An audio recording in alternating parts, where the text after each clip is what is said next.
If your books are empty and you're feeling stressed out about when your next client's gonna book, where you're gonna get your next client from, I'm gonna show you how I built my client base in only 3 months with these 4 strategies, okay? Hello, happy almost February, you guys. My name is Ale. I am the owner of Bonita Blinks Lash Supplies, and I've also been a lash artist for 5 years. Today, I want to talk to you guys about getting fully booked in 2025 and how you're gonna do it in only 3 months using these 4 strategies that I personally used at the beginning of my lash career, so I know they work. And if you're struggling with building clientele or attracting clientele or keeping clientele, this is the video for you. If I can do it, you can do it too. Before we get into these 4 strategies, setting a foundation is going to be really important. Otherwise, these are not really going to be that effective for you. And that is, clients care about 2 things: the quality of your work and how you make them feel. When you're taking a client for the first time, you really want to prioritize leaving a good impression with them and making sure that they had a great experience with you. Things like making sure that your room is clean, making sure that it smells good, making sure that everything is organized and put away, and really create a custom experience for them. I like to ask people what type of music they like to listen to, or if they want to listen to a podcast, or even if they want a silent appointment. Doing little things like that really makes them feel special and makes them feel like you're caring about them and that you're prioritizing them and not just looking at them like they're another number or just another transaction. Your client should feel comfortable with you and safe with you, and you should act as a safe space for them to open up and just to get to know them. Ask them questions about themselves. People love to talk about themselves. And if they don't want to talk, that's fine. Just make sure that they are comfortable. Offer a blanket if you have one. Little things like that will really make all the difference. Even if you feel like your sets aren't the best or you're still developing your skill, prioritizing their experience and building a meaningful connection will take you so far. Okay, but let's get into it now. Strategy number 1. This is my favorite marketing strategy that I used when I was starting from zero. I had no clients. I was barely doing volume lashes. I had such little experience, but this marketing strategy helped me so much. Strategy number 1 is collaborations. And the most effective way that I was able to get my business out there was by collaborating with other service providers in my area. So I was messaging nail techs, estheticians, waxers, brow techs, and I was just interacting with them on social media and building connections and making friends with other service providers in my city. And from this, I actually was able to make friends with some of the service providers, and we ended up trading services. So like I would do their lashes and then they would do my nails, and we would trade. We would give each other our business cards. So then when their client would come and see them for nails, they'd be like, "Oh my god, your lashes are so pretty, who did them?" And she would give them my business cards. And then vice versa, when my clients would come and see me and see my nails, they'd be like, "Oh my god, your nails are so cute, like who do you see?" And then I would give them her business cards. And this was a really effective way to cross collaborate and network. We ended up sharing clients at one point because so many people would like see us and then be referred by either me or her. And this was so easy to do. Like you really didn't even have to do anything. Like your work was the advertisement. One tip I would say when you are doing this strategy is to look for people with the same level of experience as you, because you'll probably be attracting the same type of clients. So if you're a beginner, look for other beginners that you can grow with and help each other build your businesses. That's how I started. I didn't reach out to like someone who had a ton of followers and who like their work was super good. Like I was looking for people that were at my level so that we could build together, and I didn't feel a lot of pressure around like having to do amazing work.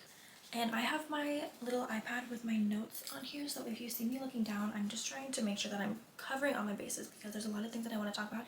I don't want to miss anything because all of this is so important. Okay, strategy number 2 is Facebook groups. I know a lot of people our age or our generation are kind of like, Facebook is so old, like who's on Facebook anymore?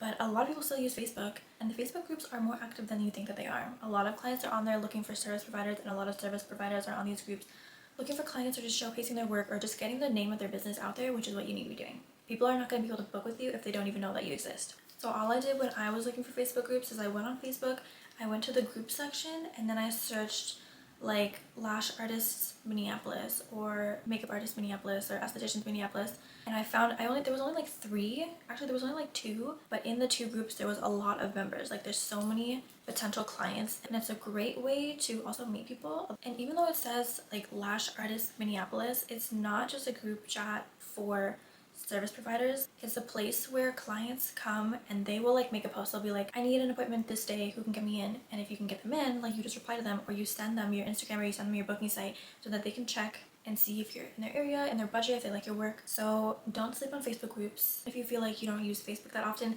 download it and get in a group because clients will find you there and you'll be able to put yourself out there as well. Strategy number 3, run promotions, but don't run discounts. Sales can be an effective way to bring clientele in, but in my experience, when I was running sales in the beginning of my career, I noticed most of my worst client experiences came from those sales and the clients that I was attracting from them, Because when you run a sale, you're attracting people who just want lashes for cheap. You're not necessarily attracting people who are going to return or who you would consider to be an ideal client. If you do want to run a sale or you do want to do a discount just to like boost some clients and get them in the door and like start practicing more, instead of doing sales, run a promotion. Do it strategically in a way so that you're attracting repeat clients. So how you can do this and how I did this is, first of all, don't just do a sale randomly.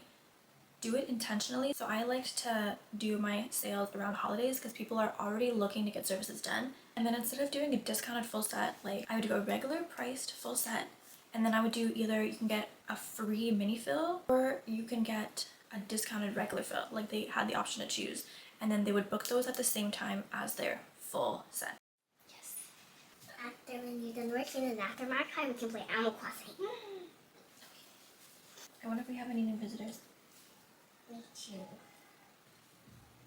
Okay. One thing I would prioritize to make this even easier for you and your clients and to make it as smooth as possible for them is to have a booking site, because the easier it is for clients, the easier that you make it for your clients to get an appointment with you, the more they're going to book because there's less frustration around it.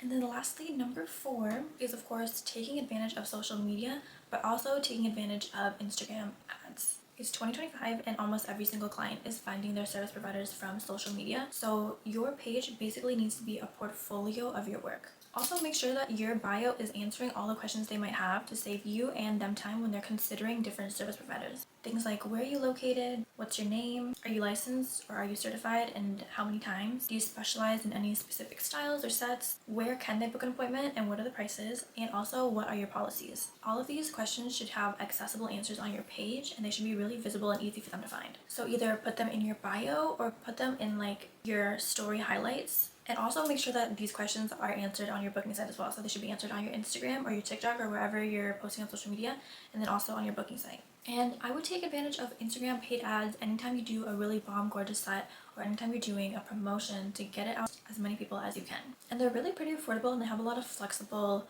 options, and it just, the more people that you want to see it, the more it will cost. But it typically costs around like $5 to $7 a day, and then you can choose how long you want to set it for. But keep in mind, if you're running an ad for a promotion, say that today is February 1st and the promotion ends on February 6th, don't run a 10-day campaign, because people are going to be seeing it after the promotion ended, and then they're going to wonder like why they can't get the promotion that they've seen. And when you do create a campaign, be intentional about who your ideal client is, because it's going to ask you what location do you want to run the ad in. Don't do anything over 10 miles because a lot of people don't really want to drive any farther than that, and you don't want to be paying to attract clients that aren't even trying to see you. Second, it's going to ask for an age range. Think about the types of clients that you want to attract. If you want to attract really young clients who are still in school, your prices might want to be a little bit more affordable. But if you're trying to charge a higher price, maybe do an age range like over 23. Typically people are becoming a little bit more financially stable at that point. It's going to ask you if you want to attract people like your followers, and I wouldn't do that because a lot of times our followers aren't even people locally or aren't even people that we would consider to be ideal clients. It takes time to attract those kinds of people. So for your first campaign, I would just create your own audience. And also make sure that whenever you have clients that do come in, you're taking a picture of every single set. Even if you don't think it's your best, at least people can see your progress, and maybe someone would like that set. So you never know, just take a picture, post it, and collect feedback and reviews from every single client that comes in, and post those on your site as well, because it will help build trust with potential clients. They'll feel more obligated to come see you, knowing that other clients have had good experiences with you. If you've tried any of these strategies, comment down below which one was your favorite, or if you have one that I didn't even talk about, because I would love to hear them. I look forward to hearing about your experiences. And if you found this video helpful, feel free to subscribe, but if you don't want to, no worries. I'm glad we got to hang out and chat today. You can also follow me on Instagram at Bonita Blinks with 2 A's at Bonita, so you never miss any business tips or lash content. I'll see you in the next one. Bye!